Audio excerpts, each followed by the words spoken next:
جن ممالک کا انتخاب کیا گیا ہے عرب ممالک ہیں، اس میں دیگر مسلم ممالک اور بالخصوص پاکستان بھی ہے، اس انتخاب کو اور جو انہوں نے کل ان ممالک کی اہمیت کے اوپر زور دیا ہے، ایک طرح سے انور صاحب ایسا نظر آتا ہے کہ اس جنگ بندی کے لیے اہم ترین کردار ادا کرنے کی ذمہ داری انہوں نے ان ممالک کو دے دی ہے۔ کیسے دیکھ رہے ہیں اس کو آپ؟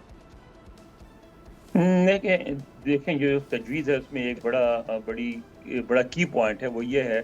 کہ وہ جب بھی بنے ایک فلسطینی ریاست بنے گی، مجھے لگتا ہے کہ اسرائیل چاہتا ہے کہ غازہ جو ہے، غازہ سے پوری طرح فلسطینیوں کا انخلا ہو جائے، ایوکشن ہو جائے، اس کے بعد بنے۔ جو بھی صورتحال ہو تو اس کے بعد اسرائیل اور وہ جو نئی ریاست بنے گی اس کے بیچ ایک امن فوج وہ تعینات کی جائے گی،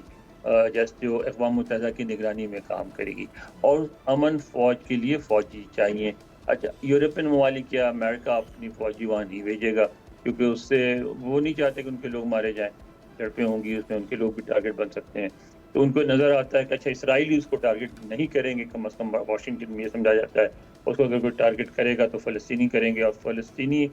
اگر وہ فوجی مسلمان ہوئے تو فلسطینی نہیں کریں گے۔ اور امریکہ سمجھتا ہے کہ اقوام متحدہ کی نگرانی میں کہ اگر مسلمان فوج وہاں نافذ کی جائے تو امریکہ اس پوزیشن میں رہے گا، جو ممالک ہیں مثلا پاکستان ہے یا انڈونیشیا ہے یا سعودی عرب ہے، یہ کوئی بھی امریکہ کے خلاف نہیں جائیں گے، تو ایسی فوج جو ہے نیوٹرل رہ کے دونوں کو ڈس انگیج رکھ سکے گی۔ اس لیے ان ممالک کو اس میں انوائٹ کیا گیا ہے۔